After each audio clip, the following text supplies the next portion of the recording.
안녕하세요. 당귀다 TV 채널 구독자 여러분. 오늘 들고 온 소식은요, 정말 입이 떡 벌어지는 이야기입니다. 인류 역사상 처음으로 금값이 온스당 5,000달러를 넘어섰다는 그야말로 충격적인 소식입니다. 와, 진행자님, 이게 진짜인가요? 온스당 5,000달러라니? 아니, 도대체 왜 이렇게까지 오르는 거예요? 그럼 지금이라도 금을 사야 하는 건지 머리가 복잡해지네요. 네, 아주 중요한 포인트를 짚어주셨어요. 이건 그냥 조금씩 오르는 그런 수준이 아니에요. 지금 금값은요, 무서운 가속도가 붙어서 그야말로 폭발하고 있는 겁니다. 이 현상을 우리가 제대로 이해하고 넘어가야 합니다. 자, 이 차트 한번 보시죠. 2023년 1월에 1,800달러 하던 게 2025년 되니까 2,750달러. 그러더니 불과 1년 만에 거의 2배가 뛰면서 5,000달러를 그냥 뚫어버렸습니다. 그래프가 거의 수직으로 솟구치고 있잖아요? 자, 대체 왜 이런 일이 벌어지고 있는지 지금부터 한번 제대로 파헤쳐 보겠습니다. 사실 이 금값의 폭등은요, 기존 금융 시스템, 특히 기축통화인 달러의 약점이 고스란히 드러나면서 나타나는 현상이라고 볼 수 있습니다. 달러를 위협하는 세 가지 요인이 바로 금값을 저 위로 밀어올리는 핵심 동력인 셈이죠. 네, 우리 구독자분들이 가장 궁금해하시는 부분일 텐데요. 제가 딱 세 가지 핵심 요인으로 정리해서 알기 쉽게 설명해 드릴게요. 첫째, 피크 골드 현상입니다. 이게 뭐냐면 2018년 이후로 금 생산량이 정체됐어요. 땅 파도 더 이상 예전처럼 금이 나오지 않는다는 거죠. 둘째, 종이돈의 홍수. 2020년 팬데믹 이후에 미국, 유럽, 일본이 찍어낸 돈 정말 천문학적입니다. 돈이 흔해지니 돈의 가치는 떨어지고 실물 자산인 금의 가치는 오를 수밖에 없는 거죠. 마지막으로 지정학적 불신. 미국이 달러를 무기처럼 쓰면서 제재를 막 하니까 다른 나라들이 어이쿠, 달러만 믿고 있다간 큰일 나겠다 싶어서 달러 대신 금을 사 모으기 시작한 겁니다. 여기서 정말 흥미로운 건요, 네덜란드 중앙은행 총재 같은 서방의 핵심 금융인사조차 공개적으로 상황 나빠지면 금을 재평가하면 된다고 말하고 있다는 거예요. 금이 최고의 안전판이라는 걸 사실상 인정한 셈이죠. 독일이나 이탈리아 같은 나라들이 미국에 맡겨뒀던 자기네 금을 다시 본국으로 가져오는 것도 다 이런 불신 때문이라고 보시면 됩니다. 자, 그런데 여기서 이야기에 아주 흥미로운 반전이 있습니다. 미국이 이 거대한 흐름에 맞서 싸우는 게 아니라 오히려 이 상황을 역으로 아주 전략적으로 이용하고 있을 수 있다는 분석이 나오고 있어요. 이야, 정말 날카로운 지적이십니다. 맞습니다. 역사적으로 미국은 금과 거의 100년 동안 전쟁을 벌여왔다고 해도 과언이 아니에요. 왜냐? 달러 패권에 도전할 수 있는 유일한 존재로 여겼기 때문이죠. 바로 이 타임라인이 그걸 보여주는데요. 1933년 루스벨트 대통령은 아예 개인의 금 소유를 금지시켜버렸고 1980년대 폴 불커 연준 의장은 기준금리를 20%까지 올리면서 금값을 그냥 박살냈습니다. 2011년에도 선물 시장을 이용해서 가격을 찍어 눌렀죠. 미국은 금을 억제하기 위해서라면 정말 수단과 방법을 가리지 않았습니다. 하지만 이제는 상황이 완전히 달라졌습니다. 예전에 썼던 방법들을 더 이상 쓸 수가 없어요. 만약 지금 미국이 금 소유를 금지한다? 그건 전 세계에 우리 미국 달러가 망했습니다 라고 광고하는 꼴이 될 겁니다. 그럼 폴 벌커처럼 금리를 막 올리는 건요?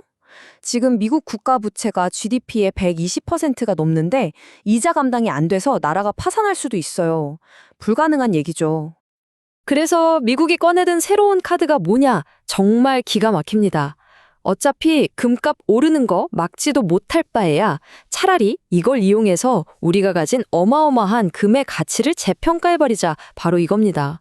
위기를 기회로 바꾸는 정말 창의적인 전략인 거죠. 여러분, 이게 정말 놀라운 비밀인데요. 미국 정부의 공식 회계장부에는요, 아직도 금 1온스의 가격이 42달러 22센트로 적혀 있습니다. 1970년대 가격 그대로예요. 근데 지금 시장 가격은 얼마라고요? 5,000달러죠? 이 어마어마한 차액을 현실화시키는 것, 이걸 바로 금 재평가라고 부르는 겁니다. 자, 현재 시세인 5,000달러로 미국이 보유한 8,133톤의 금을 다시 계산하면 그 가치가 무려 1조 3천억 달러, 우리 돈으로 약 1,700조 원에 달합니다. 이 막대한 가치를 이용해서 국가 부채의 일부를 담보하고 흔들리는 달러에 대한 신뢰를 다시 회복시킬 수 있다는 계산이 나오는 겁니다. 자, 그럼 이 새로운 황금 시대에 아무런 위험 요소가 없을까요? 그럴 리가 없죠. 당연히 있습니다. 특히 우리는 변동성과 중국이라는 아주 큰 변수를 주목해야 합니다. 그럼요. 당연히 그런 걱정을 하셔야 합니다.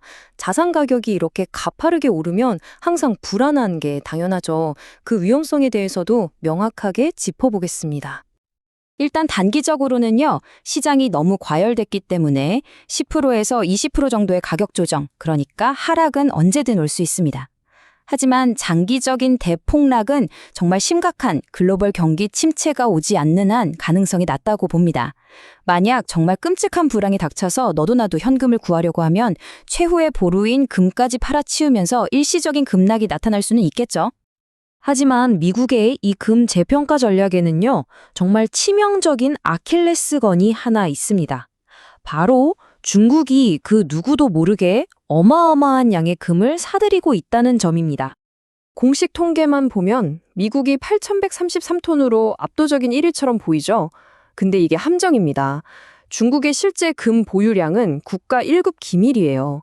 전문가들은 중국이 발표하는 2,262톤은 그냥 보여주기식이고 실제로는 최소 3,000톤에서 많게는 5,500톤 이상을 숨겨두고 있을 거라고 추정하고 있습니다. 만약 미국이 섣불리 금 재평가를 했다가 최대 라이벌인 중국의 힘만 치워주는 꼴이 될 수 있으니 미국 입장에서는 정말 골치 아픈 상황인 거죠. 자, 그럼 이 모든 복잡한 상황이 우리 구독자 여러분의 자산 그리고 미래에는 과연 어떤 의미를 가질까요? 이제 거시적인 그림과 함께 우리에게 미치는 영향을 정리해 보겠습니다. 가장 핵심적인 사실은 이겁니다. 전 세계 중앙은행들이 보유한 금의 총 가치가 그들이 안전자산이라고 믿고 쌓아뒀던 미국 국채의 가치를 30년 만에 처음으로 넘어섰습니다. 이건 단순한 시장의 움직임이 아닙니다. 세계가 생각하는 안전자산의 기준이, 그 패러다임이 근본적으로 바뀌고 있다는 역사적인 신호입니다. 결국 이 금값의 급등은요, 우리 경제가 건강하지 못하다는 강력한 신호탄과도 같습니다. 돈을 마구 찍어내서 자산 가격만 부풀리는 과정에서 이미 자산을 가진 사람은 더 큰 부자가 되고 그렇지 못한 사람은 점점 더 뒤처지는 이 슬픈 양극화의 단면을 적나라하게 보여주는 것이죠. 이렇게 종이돈에 대한 믿음이 점점 사라져가는 시대에 과연 우리의 미래를 위한 진정한 부는 무엇을 의미할까요? 이 질문을 여러분께 남기면서 오늘 분석을 마무리할까 합니다. 당신 귀에 다양한 소식과 지식을 쏙쏙 넣어드립니다. 당기다 TV. 오늘 내용이 유익하셨다면 앞으로도 더 깊이 있고 통찰력 있는 분석을 놓치지 않도록 구독과 좋아요 꼭 좀 부탁드리겠습니다. 감사합니다.